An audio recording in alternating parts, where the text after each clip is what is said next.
"Você não passa de uma criada insolente", ele disse, humilhando-a na frente de todos para agradar sua noiva arrogante. Mas quando o testamento foi lido e a criada se revelou a herdeira bilionária e a verdadeira dona da mansão, o mundo dele desabou. Ele a desprezou como empregada, sem saber que estava insultando a mulher que detinha o futuro de sua própria empresa nas mãos. A mansão da colina de mármore era mais do que uma casa, era um reino, um palácio de vidro e pedra branca que dominava a paisagem mais exclusiva da cidade, com jardins que se estendiam como um tapete verde até onde a vista alcançava. E nos últimos 3 meses, esse reino tinha sido o campo de observação de Helena Lina, de Albuquerque, a única herdeira do Império Fênix e a proprietária de tudo aquilo.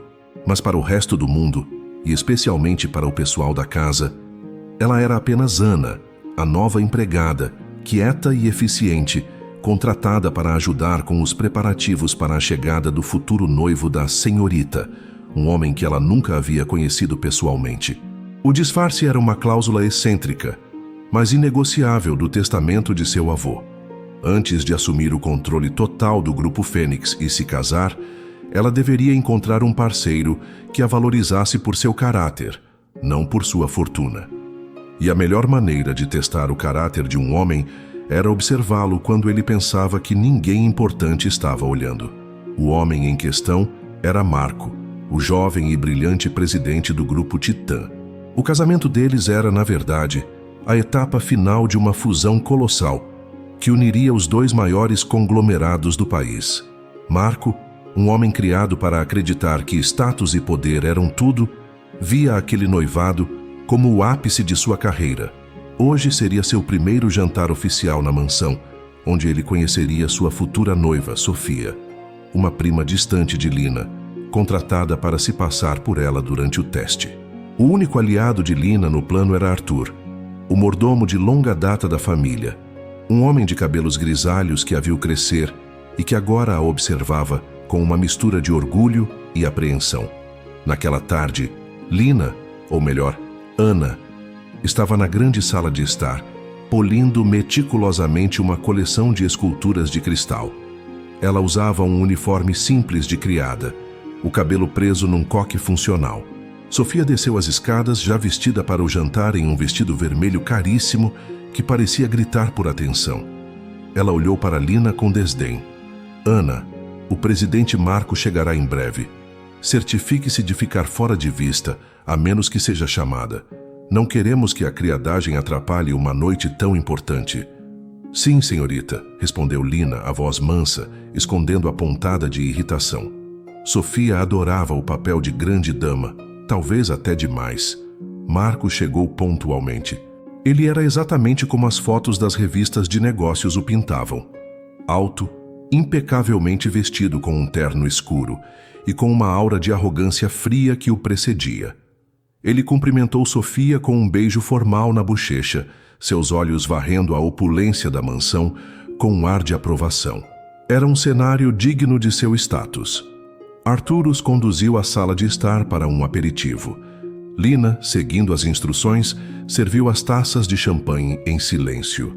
Ao se curvar para colocar a taça de Sofia na mesinha de centro, a noiva falsa moveu o braço acidentalmente, fazendo com que um pouco da bebida derramasse em seu vestido. "Oh, meu Deus!" gritou Sofia, pulando de pé com um drama exagerado. "Olhe o que você fez, sua desajeitada. Este vestido é de alta costura. Você tem ideia de quanto custa isso?" Lina se encolheu, pegando um guardanapo. "Senhorita, eu sinto muitíssimo. Foi um acidente, por favor, me perdoe." Mas Sofia não queria um pedido de desculpas. Ela queria uma plateia. E Marco era a plateia perfeita. "Imperdoável", continuou ela. "Ela arruinou meu vestido." "Marco, querido, você acredita nisso? A incompetência dessa gente é inacreditável." Marco, que mal havia notado a existência de Lina até então, agora a encarava. Seus olhos não continham um pingo de compaixão. Ele via apenas um problema, uma mancha em sua noite perfeitamente planejada. Ele se levantou, caminhando lentamente até ficar entre as 2 mulheres. Ele olhou para Lina de cima a baixo, o desprezo evidente em seu rosto. Qual o seu nome? Ele perguntou, a voz fria e cortante. Ana, senhor.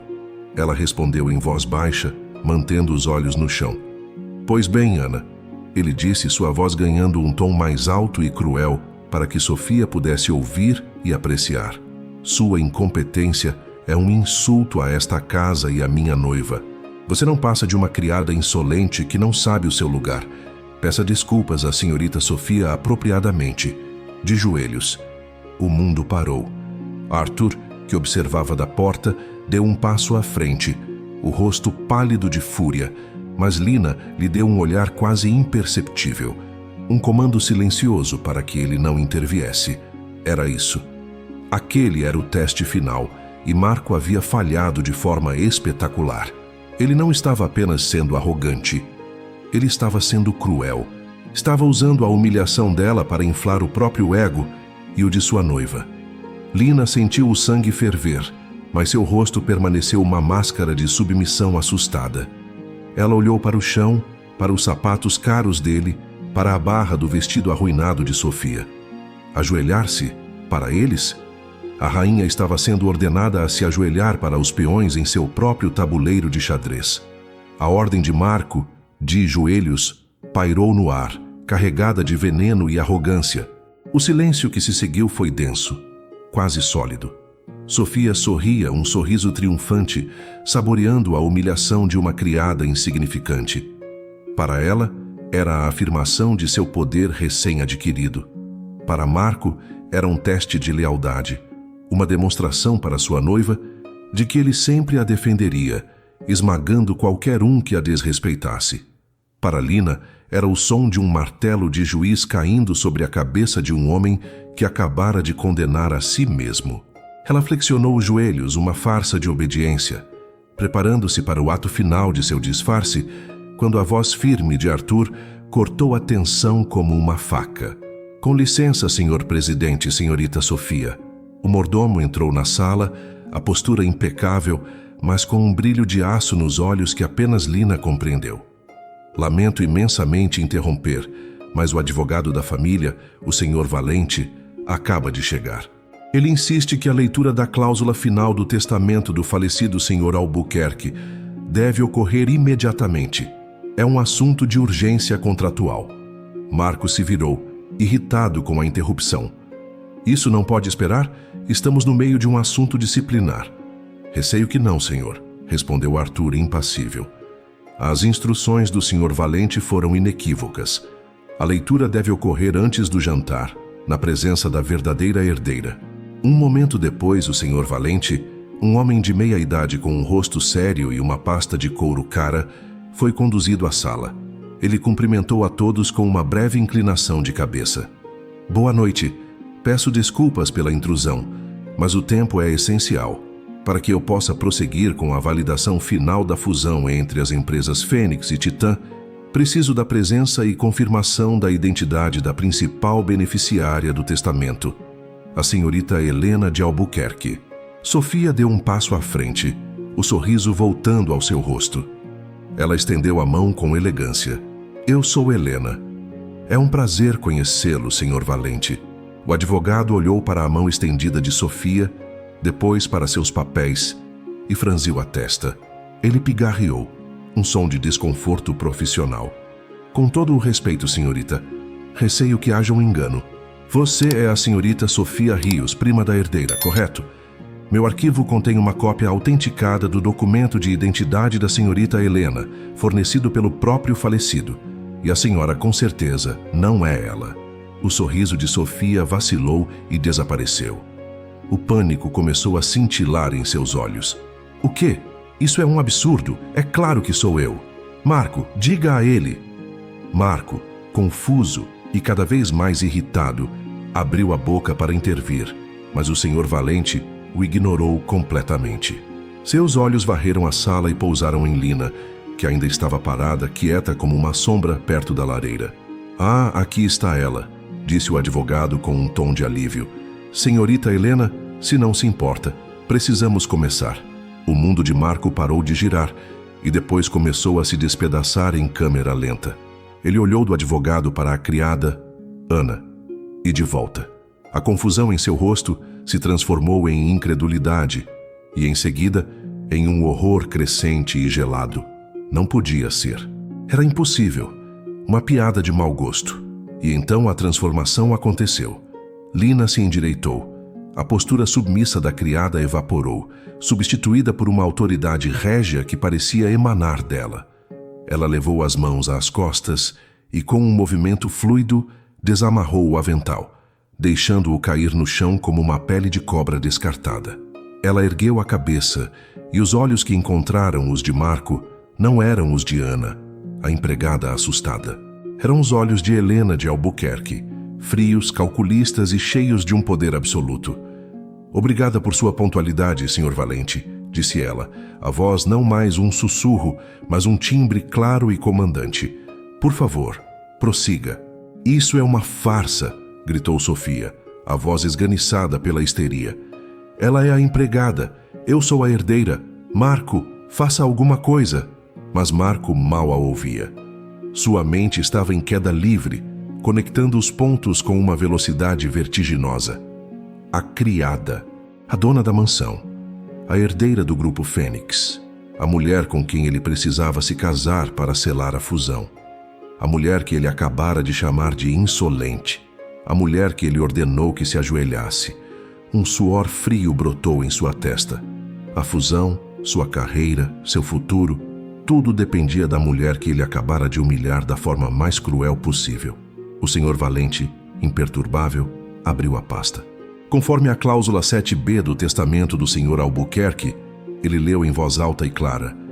A neta dele, Helena de Albuquerque, deveria viver e trabalhar nesta casa sob o disfarce de uma empregada por um período de 3 meses para avaliar em primeira mão o caráter do homem selecionado para se casar com ela e coliderar o Império Fênix. A fusão só seria validada se ela, por sua própria e exclusiva avaliação, o considerasse um homem de integridade, respeito e bom julgamento. Senhorita Helena, o advogado se virou para ela. Qual é o seu veredito? Lina não hesitou. Seus olhos de aço estavam cravados em Marco, que parecia ter envelhecido 10 anos em 10 segundos. Meu veredito, disse ela, cada palavra caindo como um golpe de martelo, é que o presidente Marco demonstrou um caráter totalmente inadequado para liderar qualquer coisa que pertença à minha família. Ele é arrogante, cruel e possui um julgamento deplorável. Ela então se virou para Sofia, que estava branca como um fantasma. E quanto a você, prima, seu tempo nesta casa acabou. Arthur, ela chamou, e o mordomo apareceu instantaneamente. Por favor, acompanhe a senhorita Rios até seus aposentos para que ela possa fazer as malas. O carro a levará para a estação de trem em 1 hora. A autoridade em sua voz era inquestionável. A rainha havia retornado ao seu trono. O colapso de Sofia foi rápido e barulhento. Ela passou da negação à súplica e, finalmente, a acusações histéricas, sendo gentilmente, mas com firmeza, escoltada para fora da sala por Arthur, suas lamentações ecoando pelo corredor. Marco ficou para trás, enraizado no lugar, um monumento de choque e pavor. A mulher que ele desprezou e humilhou não era apenas rica, ela era o eixo em torno do qual seu universo profissional girava. O poder não havia apenas mudado de mãos, ele havia percebido que nunca o tivera para começar. Ele estava jogando no tabuleiro dela o tempo todo. A palavra desastre não começava a descrever a situação em que ele se encontrava.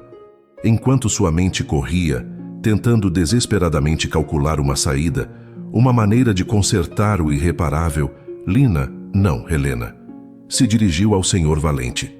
Obrigada, senhor. Acredito que sua presença não seja mais necessária esta noite. Podemos discutir os próximos passos para a dissolução formal do acordo de fusão amanhã de manhã. Ela dispensou o advogado com a mesma facilidade com que dispensara a prima. Uma demonstração de controle absoluto. Ao passar por Marco, ela nem sequer lhe dirigiu um olhar. Ela subiu a grande escadaria de mármore, desaparecendo no andar de cima, deixando-o sozinho na vasta sala de estar, que agora parecia uma câmara de tortura, cheia dos fantasmas de suas próprias palavras cruéis. Ele ficou ali por um tempo que pareceu uma eternidade. O silêncio da casa quebrado apenas pelo tic-tac de um relógio de pêndulo. Cada tique era uma martelada em sua consciência.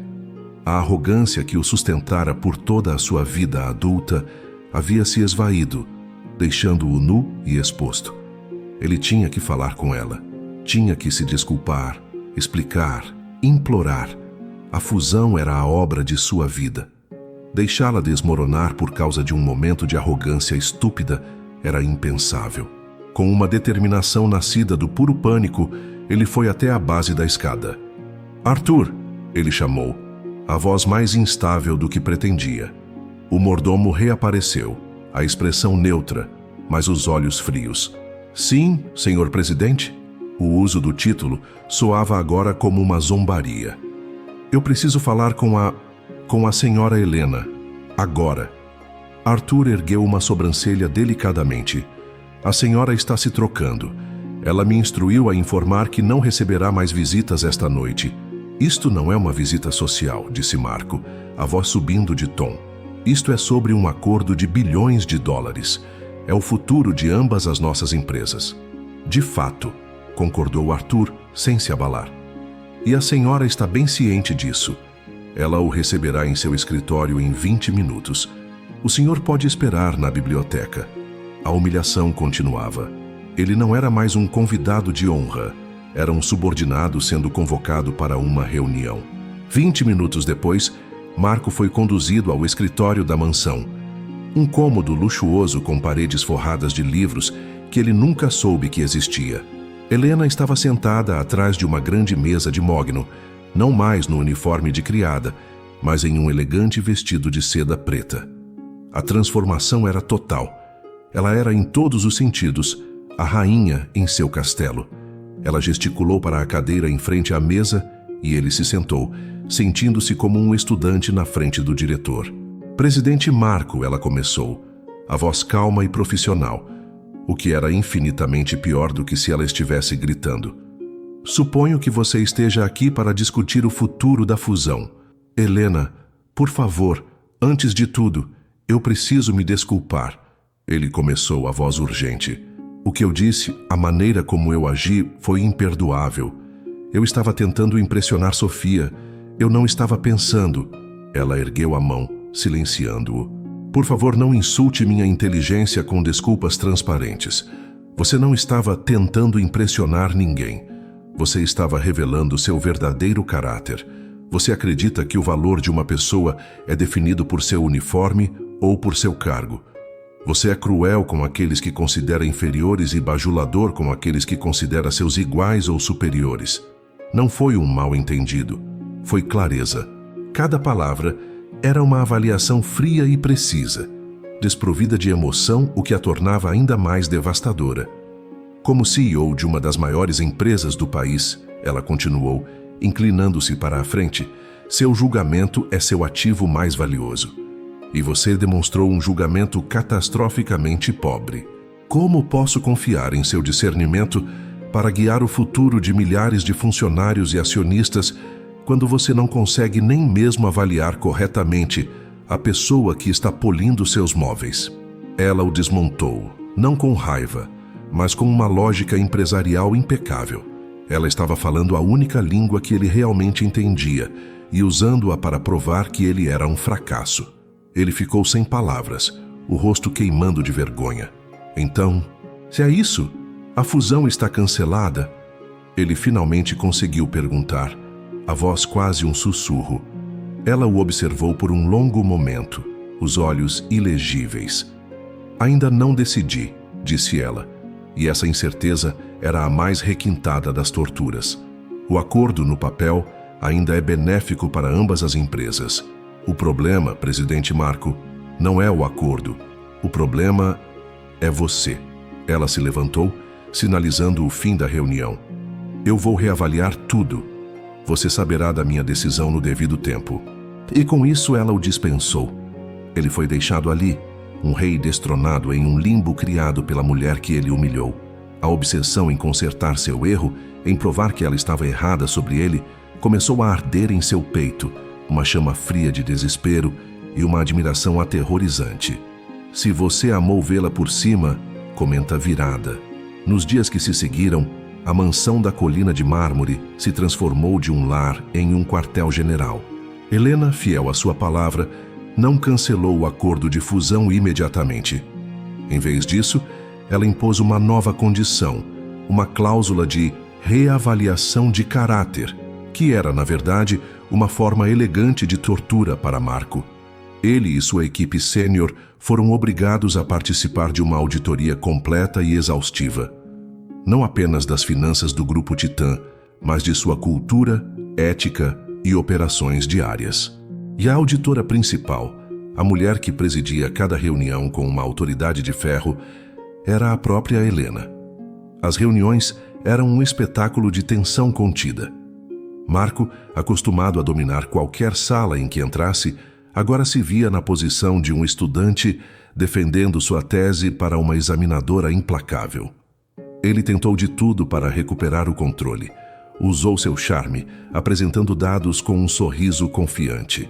Tentou usar sua vasta experiência, sugerindo atalhos para acelerar o processo. Tentou até mesmo usar a intimidação sutil, lembrando a todos do poder combinado que suas empresas teriam. Nada funcionou. Helena era imune ao seu charme, via através de suas táticas e desmantelava seus argumentos com uma lógica fria e precisa. Ela não estava interessada em projeções de lucros. Ela pedia relatórios de satisfação dos funcionários, registros de segurança do trabalho, avaliações de impacto ambiental. Ela estava dissecando a alma de sua empresa e ele era forçado a assistir. Enquanto isso, Sofia, expulsa da mansão e de volta à sua vida de obscuridade, estava consumida pelo ressentimento. Ela não podia atacar Helena diretamente, mas podia atacar o homem que permitiu sua humilhação. Ela começou a vazar histórias venenosas para colunistas de fofocas de negócios. Os artigos eram sutis, mas eficazes, pintando Marco não como um líder forte, mas como um homem fraco, completamente emasculado e controlado por sua nova chefe. As histórias sugeriam que ele estava se submetendo a essa auditoria humilhante, apenas para salvar sua pele, que ele havia perdido a espinha dorsal. A estratégia de Sofia era clara. Se ela não podia ter o poder, ela destruiria a reputação de poder dele. O conselho de diretores do Grupo Titã ficou nervoso. Seus aliados no mundo dos negócios começaram a fazer piadas às suas custas. O conselho sugeriu que ele se afastasse publicamente de Helena, que emitisse uma nota dizendo que o processo era uma formalidade padrão e que ele continuava no comando. Era o movimento político óbvio, mas as palavras de Helena ecoavam em sua mente. Você é cruel com aqueles que considera inferiores. Ele percebeu que recuar agora, jogar o jogo da imagem pública, seria exatamente o tipo de ato covarde que ela esperava dele. Em uma entrevista televisionada sobre o mercado, o jornalista, incitado pelos rumores, perguntou diretamente a Marco sobre a supervisão rigorosa de Helena. Todos esperavam que ele minimizasse a situação. Em vez disso, Marco olhou diretamente para a câmera. A senhorita Albuquerque, disse ele, a voz firme e clara, está conduzindo a auditoria mais completa e profissional que eu já vi. Sua atenção aos detalhes e seu compromisso com a ética, não apenas com o lucro, é algo que todo líder de empresa deveria aspirar. Ela não está me supervisionando, ela está elevando o padrão para todos nós, e eu sou grato por isso. Foi um choque. Ele não apenas a defendeu, ele validou seus métodos, mesmo que o fizessem parecer subordinado. Naquele momento, ele não estava tentando salvar a fusão, ele estava tentando salvar seu caráter. Essa nova dinâmica criou uma atração perigosa e inegável entre eles. O respeito relutante que ele sentia por ela se transformava em uma admiração genuína. E ela, apesar de sua cautela, não podia deixar de notar a mudança nele. A arrogância estava sendo lentamente substituída por uma introspecção pensativa. Eles eram adversários intelectuais, e cada reunião, Cada debate era uma dança carregada de uma eletricidade que nenhum dos dois queria admitir. A tensão ferveu em uma noite de tempestade. Eles eram os únicos que restaram na sala de conferências da mansão, finalizando um relatório complexo. A chuva batia nas janelas e um trovão distante fez as luzes piscarem e se apagarem, mergulhando a sala na escuridão, exceto pela luz de emergência fraca.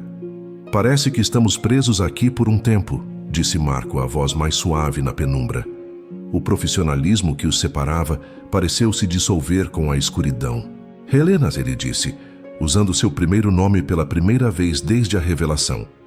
"Eu sei que minhas desculpas não significam nada, mas eu quero que você saiba, eu tenho pensado muito no que você disse, sobre quem eu era. E quem você é agora, Marco?" Ela perguntou. A voz um sussurro na escuridão, a pergunta genuína. Ele se aproximou, o som de seus passos abafado pelo tapete. Ele parou a poucos centímetros dela, tão perto que ela podia sentir o calor que irradiava dele. "Eu sou o homem que está tentando desesperadamente ser digno de uma segunda chance. De você." A confissão pairou entre eles, crua e honesta. Ele ergueu a mão, a intenção de tocar seu rosto clara em seus olhos. A atração era como um ímã, puxando-os para mais perto. Ele se inclinou, o mundo se resumindo àquele momento, aquele espaço entre seus lábios. O beijo parecendo o único final lógico para a tempestade lá fora e a tempestade dentro deles. O beijo nunca aconteceu. No último instante, Helena virou o rosto. "Não." Ela sussurrou, a rejeição silenciosa, mas firme. "Ainda não." A frase era uma punição e uma promessa ao mesmo tempo. Não era um não definitivo, mas um "você ainda não mereceu isso." As luzes de emergência pareceram ficar mais brilhantes, e o momento de intimidade se quebrou. Marco recuou, a rejeição o ferindo, mas ele entendeu. Ele não havia ganhado esse direito. Ainda não. A auditoria continuou, mais intensa do que nunca.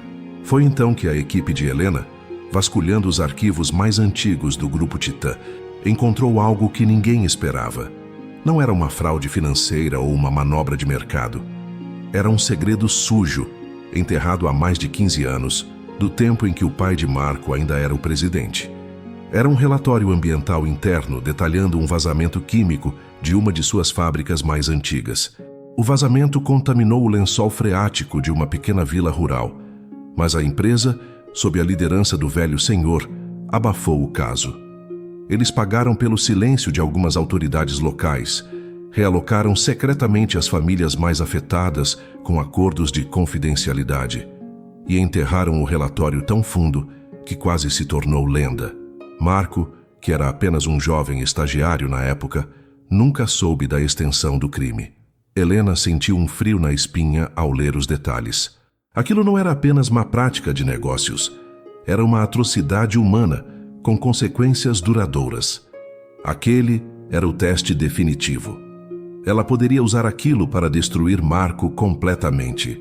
Seria a justificação perfeita e inquestionável para cancelar a fusão, expor o Grupo Titã e se vingar não apenas por sua humilhação, mas em nome daquelas famílias esquecidas. Ninguém a culparia. Ela convocou uma reunião privada, apenas ela e Marco no mesmo escritório onde ele a confrontou pela primeira vez. Ela não disse nada. Apenas empurrou a pasta com a cópia do relatório pela mesa de mogno. Marco a abriu, curioso. Seu rosto passou da curiosidade à confusão, e depois ao horror absoluto à medida que lia as páginas. A cor sumiu de suas bochechas. Ele viu os nomes das vítimas, os relatórios médicos falsificados, as assinaturas nos acordos de confidencialidade. Ele viu a assinatura de seu próprio pai no final, autorizando o encobrimento. A fundação sobre a qual ele construiu sua carreira, o legado que ele se orgulhava de continuar, estava podre até o cerne. A arrogância que ele herdara não era apenas um traço de personalidade. Era um sintoma de uma cultura corporativa construída sobre o engano. Ele fechou a pasta, as mãos tremendo. Ele olhou para Helena e, pela primeira vez, ela viu nele não um adversário, mas um homem verdadeiramente quebrado. Eu não sabia. Ele sussurrou a voz rouca. Meu Deus, Helena, eu não sabia disso. Eu acredito em você, ela disse calmamente. A questão não é o que você sabia. A questão é, o que você vai fazer agora? A pergunta ficou entre eles, pesada como uma lápide. Ela lhe deu a arma carregada. Ele poderia enterrar o relatório de novo, mais fundo desta vez, e ninguém jamais saberia. Ou ele poderia detonar a bomba e destruir o legado de sua família para fazer a coisa certa. Ele passou a noite inteira em seu escritório, o relatório na mesa, uma garrafa de uísque intocada ao lado. Ele pensou em sua vida, em seu pai, na imagem de poder que ele sempre perseguiu. E então pensou em Helena, na mulher que ele humilhou e que, mesmo tendo o poder de aniquilá-lo, estava lhe dando uma escolha. Ela não o estava julgando, estava testando-o. Ao amanhecer, ele tomou sua decisão. Ele não foi ao escritório dela para implorar por seu silêncio. Ele foi com seu laptop. Ele a encontrou na sala de café da mansão, observando o nascer do sol. Você estava certa, ele disse sem preâmbulos. O problema não era o acordo, era eu, era a minha empresa, é tudo. Ele abriu o laptop. Na tela, havia um rascunho de um comunicado de imprensa. Nele, o Grupo Titã, sob a assinatura de Marco, confessava o encobrimento de 15 anos, anunciava a criação de um fundo de compensação multibilionário para todas as famílias da vila afetada e se comprometia a financiar a limpeza completa da área, não importando o custo. Era um suicídio corporativo. Era também a coisa mais honrada que ele já havia feito. Isso vai te arruinar, disse ela lendo o rascunho. O preço das ações vai despencar. Os acionistas vão pedir sua cabeça. Que peçam, ele respondeu olhando-a nos olhos. Algumas coisas são mais importantes que o preço das ações. Você me ensinou isso. Naquele momento, ela viu a transformação completa. Ele não era mais o homem que ordenou que ela se ajoelhasse. Ele era um homem disposto a se ajoelhar perante a verdade. E o respeito que ela sentia por ele naquele instante era mais real e poderoso do que qualquer atração que sentira antes. O comunicado de imprensa de Marco explodiu como uma bomba atômica no mundo corporativo. O Grupo Titã, um pilar de estabilidade e poder, confessando publicamente um crime ambiental e ético de 15 anos atrás, era inédito. Como Helena previu, o caos foi imediato. O preço das ações despencou mais de 60% em questão de horas. Os investidores entraram em pânico. O conselho de diretores convocou uma reunião de emergência com um único ponto na agenda: a remoção imediata de Marco do cargo de presidente. Ele havia cometido o pecado capital de um CEO. Colocou a ética acima do lucro, a verdade acima da imagem. Marco foi para a reunião sabendo que estava caminhando para sua própria execução. Ele entrou na sala de reuniões não mais como o líder confiante, mas como um homem preparado para enfrentar as consequências de sua decisão. Ele esperava ser crucificado, humilhado, expulso da empresa que sua família construiu. Mas quando a porta se abriu, a pessoa que entrou atrás dele não era seu advogado, era Helena. Ela caminhou até a cabeceira da mesa, sua presença silenciando instantaneamente a sala cheia de homens mais velhos e furiosos. Senhores, ela começou, a voz calma e cheia de uma autoridade inquestionável. Eu entendo sua preocupação. O presidente Marco tomou uma decisão que a curto prazo parece catastrófica, mas eu estou aqui para dizer que foi a decisão mais corajosa e estrategicamente mais inteligente que ele poderia ter tomado. Um murmúrio de incredulidade percorreu a sala. O Grupo Fênix, ela continuou, está preparado para anunciar publicamente que não apenas continuaremos com a fusão, mas que iremos acelerá-la. Além disso, usaremos nossos próprios fundos de reserva para comprar uma participação majoritária nas ações do Grupo Titã ao preço de mercado de hoje, estabilizando a queda e mostrando ao mundo nossa confiança inabalável na nova direção da empresa. A sala ficou em um silêncio chocado. Marco olhava para ela, atônito. Ela não estava apenas o perdoando, ela o estava salvando. Ela estava usando seu imenso poder e riqueza não para puni-lo, mas para apoiar seu ato de redenção. O mundo dos negócios está mudando, disse Helena, seu olhar varrendo cada membro do conselho. A transparência e a responsabilidade social não são mais opcionais, são o futuro. Ao confessar e corrigir um erro do passado, Marco não enfraqueceu esta empresa. Ele a tornou à prova de futuro. Ele a limpou de dentro para fora. Vocês podem demiti-lo se quiserem, mas se o fizerem, estarão demitindo o homem que acabou de salvar a alma do Grupo Titã e estarão perdendo o apoio total do Grupo Fênix. A escolha é de vocês. Sua jogada foi um cheque-mate brilhante. Ela não apenas salvou a carreira de Marco, ela o transformou de um pária em um visionário. O conselho, encurralado e vendo a lógica financeira em sua proposta, recuou. Marco permaneceu como presidente, mas agora não apenas como herdeiro, e sim como um líder que havia provado seu valor da maneira mais difícil.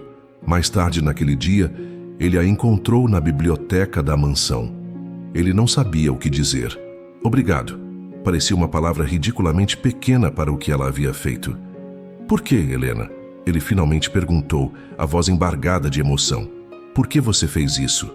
Você tinha todas as razões para me deixar queimar.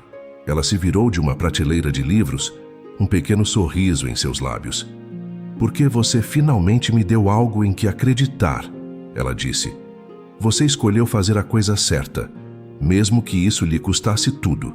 Por muito tempo, eu me vi como a vítima da sua arrogância. Mas hoje, no conselho, eu percebi que você também era uma vítima de um legado, de uma cultura, de uma pressão para ser algo que não era. Hoje, você se libertou disso. Ela deu um passo em sua direção. O perdão não é apagar o passado, Marco. É aceitá-lo e decidir que ele não vai mais nos definir. Ela estendeu a mão, não para um aperto de mão profissional, mas um gesto de parceria genuína. Agora temos muito trabalho a fazer. Temos uma vila para reconstruir, uma empresa para reerguer e uma fusão para realizar. E pela primeira vez, eu acho que podemos fazer isso juntos. Ele pegou a mão dela e o gesto selou um novo tipo de acordo. Não um de negócios, mas um de respeito mútuo e propósito compartilhado. O arrependimento dele havia se transformado em ação, e a ação havia aberto o caminho para um perdão que ele nunca pensou ser possível. A busca dele havia terminado. Não porque ele pediu, mas porque ele finalmente mereceu. Se você acha que ele merece uma segunda chance, comenta arrependimento. A decisão de Helena de apoiar Marco publicamente e acelerar a fusão transformou a crise em uma oportunidade. A história do CEO redentor e da herdeira visionária, que se uniram para corrigir um erro do passado, se tornou uma lenda no mundo corporativo, um exemplo de um novo tipo de capitalismo consciente. Mas a verdadeira cura não aconteceu nas salas de reunião ou nas manchetes dos jornais. Aconteceu a 200 quilômetros de Seul, na pequena e esquecida vila que o Grupo Titã havia envenenado 15 anos antes. Marco e Helena, juntos, fizeram da recuperação da vila sua prioridade pessoal. Não era um projeto delegado a subordinados. Eles estavam lá, semana sim, semana não, com as botas sujas de lama. Marco, o homem que nunca havia tocado em nada que não fosse um documento de couro ou uma taça de cristal, agora supervisionava pessoalmente a instalação de sistemas de purificação de água de última geração. Ele se sentava em mesas de cozinha humildes, ouvindo as histórias dos moradores mais velhos, muitos dos quais sofriam de problemas de saúde crônicos que nunca souberam de onde vieram. Ele não fazia promessas vazias. Ele ouvia, anotava e agia. Ele criou um centro de saúde gratuito na vila, trazendo os melhores médicos de Seul para tratar as vítimas e suas famílias. Helena, por sua vez, focou no futuro da comunidade. Ela usou os recursos do Grupo Fênix para construir uma nova escola, equipada com a mais recente tecnologia. Ela estabeleceu um fundo de bolsas de estudo para garantir que cada criança da vila pudesse ir para a universidade, se assim desejasse. Ela criou cooperativas para ajudar os agricultores locais a revitalizar suas terras. Agora limpas, usando técnicas de agricultura orgânica. Ela não estava apenas dando dinheiro, estava devolvendo a dignidade e a esperança. Foi nesse trabalho compartilhado que as últimas barreiras entre eles finalmente caíram. Eles se viram de maneiras que nunca poderiam ter visto em um ambiente corporativo. Ele a viu rindo com as crianças da vila, a severidade de seu rosto derretendo para revelar o calor que ela mantivera escondido por tanto tempo. Ele a viu negociando com empreiteiros com uma ferocidade que protegia cada centavo do dinheiro da comunidade como se fosse o seu. Ela, por sua vez, viu a mudança genuína nele. Viu-o pedir desculpas a um velho agricultor com lágrimas nos olhos. Viu-o carregar sacos de cimento ao lado dos trabalhadores. Viu-o abrir mão de sua arrogância e substituí-la por uma humildade silenciosa e eficaz. Um dia, enquanto caminhavam ao longo de um riacho recém-limpo, observando os peixes que haviam retornado pela primeira vez em mais de uma década, Helena parou. "Sabe", ela disse pensativa, "quando eu estava disfarçada de Ana, eu tinha um sonho. Sonhava em um dia poder usar a fortuna da minha família para fazer algo assim. Algo real. Eu nunca sonhei com nada além de margens de lucro e aquisições", admitiu Marco olhando para a água. "Eu achava que isso era o sucesso. Quão vazio era tudo isso." Ele se virou para ela, o olhar sério. "Você não apenas salvou minha empresa, Helena. Você salvou a mim. De me tornar meu pai. De viver uma vida sem propósito." Nesse momento, não havia mais o CEO e a herdeira. Havia apenas Marco e Helena. Ele, finalmente entendendo a profundidade da responsabilidade que o poder trazia. Ela finalmente vendo o homem bom que existia sob as camadas de privilégio e arrogância. A dor do passado não foi esquecida, mas foi recontextualizada. A humilhação que ela sofreu na mansão não foi o fim de sua história, mas o catalisador que forçou a transformação dele e, por sua vez, a cura de uma comunidade inteira. As cicatrizes deles não eram mais fontes de dor, mas marcas de uma batalha que eles venceram juntos. Eram um testemunho de que as ações, especialmente as ações que curam os outros, eram a única forma verdadeira de curar a si mesmo. O coração da questão não era mais sobre o erro dele, mas sobre o bem que eles poderiam fazer juntos. Enquanto Marco e Helena construíam um futuro na vila, uma figura do passado observava das sombras, consumida pela inveja e pelo ódio. Sofia, a prima que havia se passado pela herdeira, não conseguiu aceitar sua queda. Exilada da alta sociedade, ela se aliou a um membro descontente do conselho do Grupo Titã, um homem chamado Senhor Braga, que perdeu milhões na queda inicial das ações e culpava Marco pela fraqueza de confessar o crime ambiental. Juntos, eles tramaram um plano para desferir um golpe final, projetado não apenas para separar o casal, mas para destruir a fundação de sua nova parceria, a confiança pública. O plano deles era sutil e cruel. Eles contrataram uma equipe para criar um dossiê falso. Usando trechos de conversas fora de contexto, registros financeiros habilmente manipulados e depoimentos forjados de fontes internas, o dossiê pintava uma imagem chocante, a de que toda a crise ambiental e a subsequente redenção eram uma farsa. A narrativa que eles criaram dizia que Helena havia descoberto o segredo do vazamento muito antes e, em vez de expô-lo, usou-o para chantagear Marco. O dossiê alegava que a confissão dele foi um teatro combinado para que ela pudesse assumir o controle do Grupo Titã a um preço baixo, fundi-lo ao império dela e sair como heroína. Em essência, eles transformaram a história de redenção em uma conspiração de aquisição hostil. O dossiê foi vazado anonimamente para o maior canal de notícias investigativas do país. A história explodiu, desta vez com uma força ainda maior. A narrativa era tão bem construída que até mesmo os apoiadores mais leais do casal começaram a ter dúvidas. A opinião pública que os celebrara agora se sentia enganada.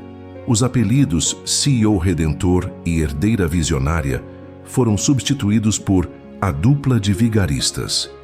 Os acionistas de ambas as empresas entraram em pânico e a pressão sobre Marco e Helena tornou-se insuportável. Marco ficou furioso, não pelas acusações contra ele, mas pela forma como elas manchavam a integridade de Helena.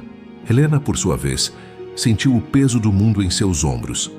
A confiança que ela lutou tanto para construir estava sendo desfeita por mentiras. Em uma noite tensa, a pressão quase os separou. Talvez fosse melhor se eu me afastasse, disse Helena, a voz exausta. É o meu nome, a minha fortuna que eles estão usando para te atacar. Sem mim, talvez... Não! Marco a interrompeu, segurando seus ombros e forçando-a a encará-lo. Não ouse terminar essa frase. A primeira vez que enfrentei uma crise, eu culpei a pessoa errada e agi sozinho. Eu não vou cometer esse erro de novo. Eles não estão atacando você ou a mim. Eles estão atacando nós. E vamos lutar contra isso juntos. Naquele momento, a crise se tornou o teste final de sua aliança. Eles não eram mais o CEO e a herdeira. Eram uma equipe, uma unidade. Eles montaram uma sala de guerra na mansão. Marco usou sua experiência para rastrear a origem do vazamento. Sua equipe de inteligência, leal a ele, rapidamente encontrou o rastro digital que levava ao Sr. Braga. Helena, usando sua mente legal e analítica, começou a dissecar o dossiê falso, encontrando as inconsistências, as datas que não batiam, os registros financeiros que poderiam ser facilmente refutados com os documentos originais. Eles decidiram não lutar na mídia. Eles convocaram uma Assembleia Geral Extraordinária com todos os acionistas e membros do conselho de ambas as empresas e convidaram a imprensa para assistir. Era uma aposta de tudo ou nada. No palco, lado a lado, eles não se defenderam. Eles atacaram. Primeiro, Marco apresentou as evidências irrefutáveis da conspiração do Sr. Braga, incluindo uma gravação em que o conselheiro admitia seu plano para um cúmplice. O Sr. Braga foi exposto e humilhado publicamente. Então foi a vez de Helena. Com uma calma de gelar o sangue, ela projetou cada alegação do dossiê falso em uma tela gigante e, uma por uma, apresentou a prova documental que a desmentia. Ela não deixou pedra sobre pedra. No final, ela se dirigiu a todos na sala. Vocês podem escolher acreditar em dossiês anônimos e em teorias da conspiração, ou podem acreditar em ações. Vão até a vila que estamos reconstruindo. Perguntem às famílias que agora têm água limpa. Perguntem às crianças que agora têm uma escola. Essa é a nossa verdade. E ela não pode ser falsificada. Sua performance foi uma aula magna de poder e integridade. Juntos, no palco, eles não pareciam conspiradores. Pareciam líderes. Eles enfrentaram a ameaça mais perigosa, a que atacava a própria base de sua confiança. E a derrotaram não se escondendo, mas expondo a verdade com uma força unificada. A aliança deles, testada pelo fogo da calúnia, emergiu inquebrável. A Assembleia Geral foi um triunfo retumbante. A demolição pública e factual da conspiração de Sofia e do Sr. Braga não apenas limpou os nomes de Helena e Marco, mas solidificou sua imagem como uma força a ser reconhecida, uma dupla de líderes cuja integridade era tão formidável quanto seu poder de mercado. Com a poeira assentada e os inimigos derrotados, uma paz merecida finalmente se instalou. O trabalho na vila continuou, a fusão progrediu sem problemas e a parceria entre eles se aprofundou em uma rotina de respeito e afeto mútuo. O amor entre eles era uma verdade não dita, presente em cada olhar compartilhado, em cada decisão tomada em conjunto. Mas Marco sabia que para transformar essa verdade em uma promessa, ele precisava de um gesto que apagasse a memória do início humilhante de sua história. O casamento que ele planejou com Sofia era um contrato de negócios. O novo compromisso teria que ser um ato do coração. Ele escolheu um lugar que se tornara o símbolo de sua jornada, a nova praça central da vila que eles reconstruíram juntos.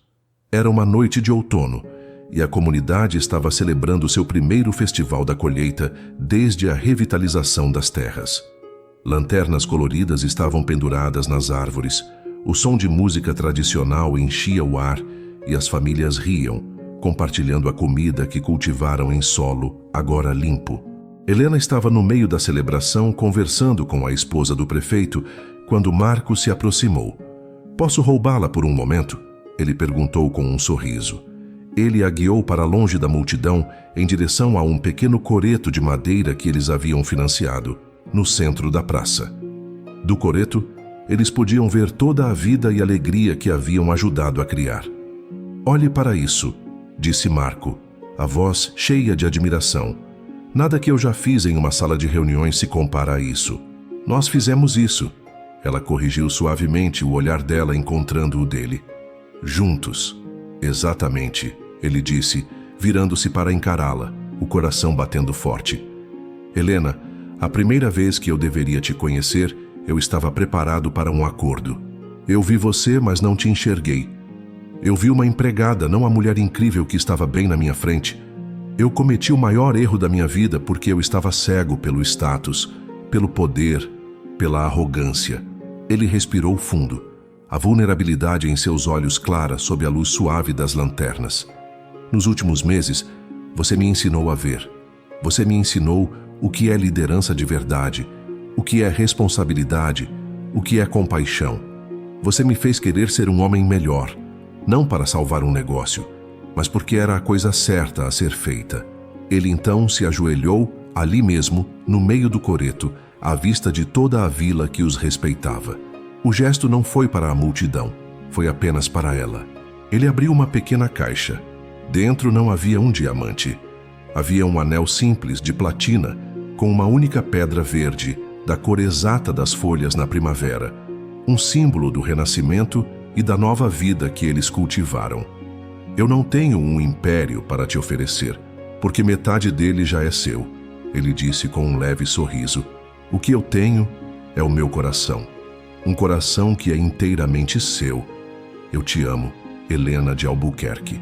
Eu te amo pelo seu brilhantismo, pela sua força, pela sua bondade e até pela maneira assustadora como você comanda uma sala de reuniões. Eu não quero mais ser apenas seu parceiro de negócios. Eu quero ser seu parceiro na vida. Você quer se casar comigo, de verdade, desta vez?" As lágrimas que encheram os olhos de Helena eram de pura felicidade. O homem ajoelhado diante dela não era o mesmo que a humilhara naquela mansão. Ele era a prova viva de que as pessoas podiam mudar, que o arrependimento podia levar à redenção. Aquele pedido feito em meio às pessoas cujas vidas eles tocaram, cercado pela prova viva de seu trabalho conjunto, era a validação mais bonita de sua jornada.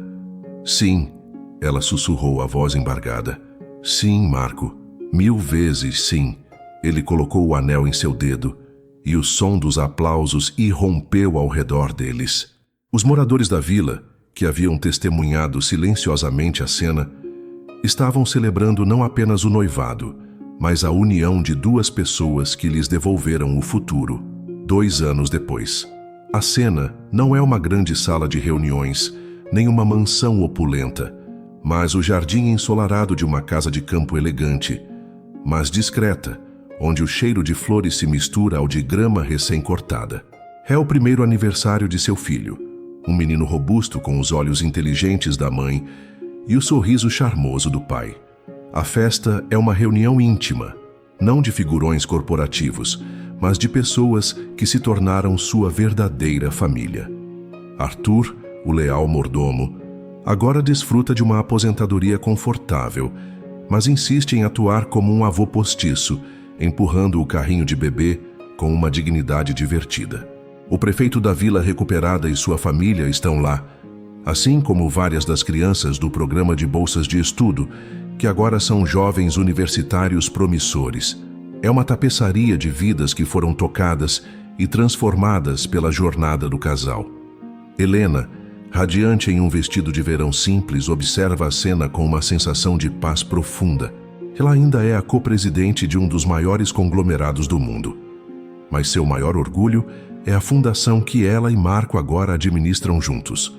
Uma organização que se tornou um modelo de filantropia eficaz e humana. Marco se aproxima por trás dela, envolvendo-a em um abraço. A arrogância de antes desapareceu completamente, substituída por um calor e uma gentileza que agora são sua segunda natureza. Ele ainda é um estrategista de negócios brilhante, mas suas decisões são temperadas pela sabedoria e pela compaixão. Você parece feliz, ele sussurra em seu ouvido. Eu estava pensando, ela responde, encostando a cabeça em seu ombro. Naquela primeira noite, na humilhação. Se alguém me dissesse então que aquele homem cruel se tornaria o amor da minha vida e o pai do meu filho, eu o teria internado. Marco ri, um som genuíno e feliz. Aquele homem te agradece todos os dias por não ter desistido dele. Você não apenas o derrotou, Helena, você o reconstruiu. Nós nos reconstruímos, ela o corrige, juntos. Seu filho dá seus primeiros passos vacilantes na grama e ambos correm para aplaudi-lo, seus rostos iluminados por uma alegria pura e simples. A cena é um testemunho silencioso de sua jornada. Eles encontraram a felicidade não ao apagar o passado, mas ao usá-lo como alicerce para construir algo muito mais forte e significativo. O narrador encerra com uma voz calma e reflexiva. Dizem que as primeiras impressões são as que ficam, mas a história de Helena e Marco nos ensina que o caráter de uma pessoa não é definido por quem ela é em seu melhor dia, mas por sua capacidade de mudar após seu pior erro. O poder verdadeiro não está em nunca cair, mas em como você se levanta e, mais importante, em quem você ajuda a levantar junto com você. A jornada deles começou com uma humilhação em uma mansão, mas encontrou seu verdadeiro lar em um jardim, provando que o maior império que se pode construir não é feito de ações e lucros, mas de respeito, redenção e um amor que foi testado pelo fogo e emergiu inquebrável. A câmera se afasta lentamente, mostrando a pequena festa, uma ilha de felicidade e amor genuíno, o legado verdadeiro do casal. Se essa história te emocionou, compartilhe agora e escreva aqui nos comentários compartilhado. Fim da história.